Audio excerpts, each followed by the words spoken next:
They survived the crash, all of them. Against impossible odds, they pulled themselves from the wreckage, treated their wounds, and found shelter. They should have been celebrating. Instead, within weeks, they were tearing each other apart. Because here's what no one tells you about survival. The disaster isn't what breaks you.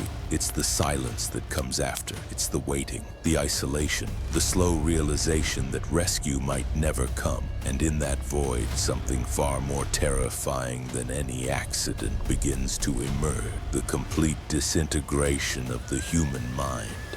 This is the story of people who survived the unsurvivable, only to discover that staying alive was just the beginning of their nightmare. When disaster strikes, we imagine death is the enemy. But for this group of survivors, death would have been merciful. What they faced instead was something psychology has documented but few truly understand: the systematic breakdown of human rationality when stripped of all external anchor. Today, you're going to discover three terrifying truths about survival that rescue teams don't want you to know. First, why the human brain starts malfunctioning within days of complete isolation, even when physical needs are met. Second, how time itself becomes a weapon that destroys decision-making faster than hunger or thirst. And third, the documented psychological phenomenon that proves the real trauma doesn't begin until after you've survived. By the end of this video, you'll understand why experienced rescue coordinators say the same thing. The first 72 hours test your body, but everything after tests whether your mind will ever recover.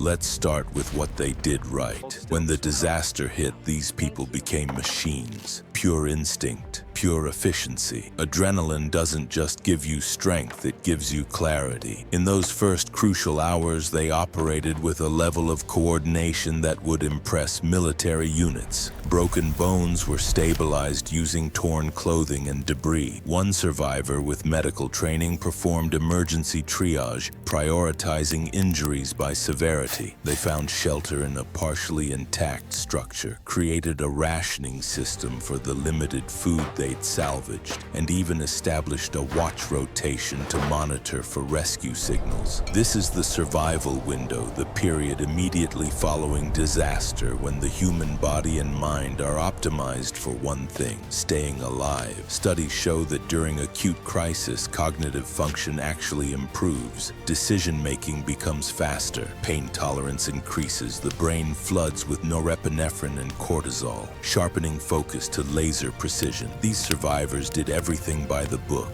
They treated hypothermia, they purified water, they created signals visible from the air, and it worked. They survived. All of them made it through those critical first 72 hours. Hope was high. Morale was strong. They told each other rescue was coming. They had to be searching. Someone knew their route. Someone would notice they were missing. They went to sleep that third night believing the worst was behind them. They had survived. But here's what they didn't know. Here's what nobody knows until they experience it. Surviving the disaster wasn't the test. It was just the entrance exam, because what came next didn't require broken bones or bleeding wounds. It required something far more fragile: sustained mental coherence in complete isolation. And the human brain, for all its power, was never designed for that. Day 4, no helicopters. Day 5, no search planes. Day 6, the horrifying realization begins to settle in. Nobody is coming. Not today. Maybe not ever. This is where everything changes, because isolation doesn't just mean being alone. Complete isolation means losing all external confirmation of reality. No news, no communication, no passing aircraft to prove the outside world still exists. No voices except the ones already in your head. And this is when the documented psychological breakdown begins. The human mind requires external inputs to maintain stability. We need other perspectives to reality check our thoughts. We need routine and structure structure imposed by society to anchor our sense of time and purpose. Remove those anchors and the mind begins drifting. First, it's small things. One survivor became convinced rescue had come, but they'd missed it. Another started seeing patterns in cloud formations, interpreting them as deliberate signals. A third insisted they could hear helicopters every night, helicopters no one else heard. Fear and uncertainty don't just coexist with logic, they replace it. The group's carefully maintained coordination began fragmenting. Arguments erupted over trivial decisions. The watch rotation fell apart because people became suspicious of each other's intentions. Paranoia crept in. Why wasn't that person eating their full ration? Were they hiding extra supplies? Why did they volunteer for the night watch? What were they planning? These weren't irrational people losing their minds. These were normal human brains responding exactly as neuroscience predicts when deprived of external reality validation. Studies of isolated groups show that within 1 week of complete social and environmental isolation, over 70% of individuals experience some form of perceptual distortion. The brain, desperate for stimulation, begins creating its own inputs: hallucination, false memory, elaborate conspiracy theories about the other survivor. And here's the terrifying part. Each person's delusions felt completely real to them, more real than the objective reality everyone else was experiencing. The disaster had tested their bodies and they'd passed, but isolation was testing something far more fundamental, their grip on reality itself, and they were failed. By week 2, time had stopped making sense. Days blurred into each other. Some survivors insisted only 3 days had passed. Others swore it had been a month. Without external cues,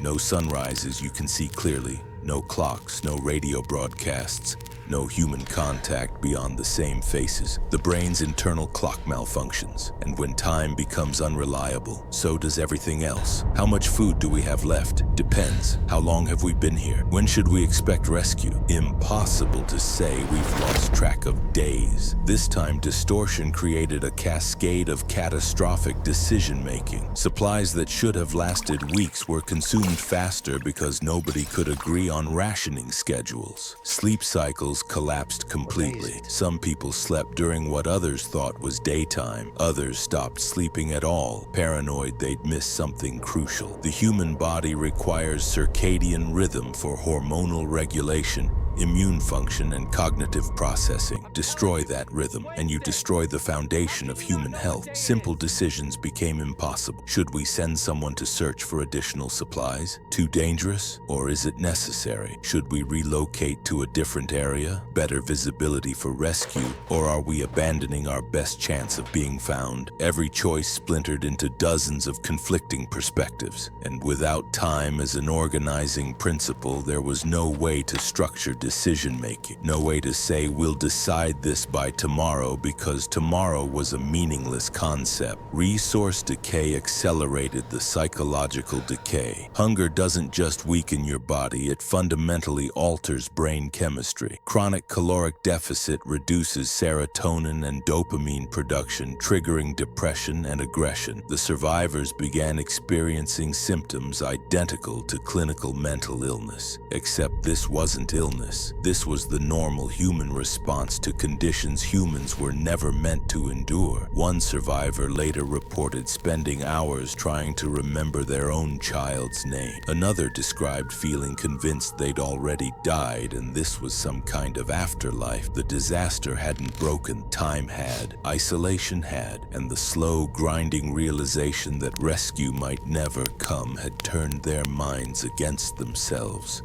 Here's what they discovered when rescue finally came. 34 days after the disaster, the psychological damage was permanent. Years later, after therapy and medication and support, the survivors still exhibited severe trauma symptoms. But here's the revelation that changes everything we think we know about survival. When researchers interviewed them, every single survivor said the same thing. The crash wasn't the trauma. The injuries weren't the trauma. The true psychological breaking point was the isolation, the waiting, the complete absence of external reality. One survivor put it perfectly. Surviving the accident required strength. Surviving what came after required sanity we no longer had. Brain scans performed on these survivors showed measurable changes in neural structure, specifically in areas governing time perception, social cognition, and reality testing. This wasn't just psychological trauma. This was physical alteration of brain tissue caused by prolonged isolation and uncertainty. The disaster had threatened their lives, but the aftermath had changed who they fundamentally were as human beings, and no amount of rescue could undo that. So what's the lesson? Survival isn't just about staying alive. It's about maintaining the mental architecture that makes life worth living. The survivors didn't fail. They encountered conditions that break human psychology by design. Complete isolation, time distortion, resource uncertainty. These aren't challenges we're equipped to handle. They're conditions that systematically dismantle everything that makes us rational, social, functional beings. If you found this disturbing, good. You should be disturbed, because this pattern repeats in every documented case of prolonged isolation. Subscribe right now so you don't miss our next investigation into the psychology of extreme survival and why the human mind is far more fragile than we want to believe.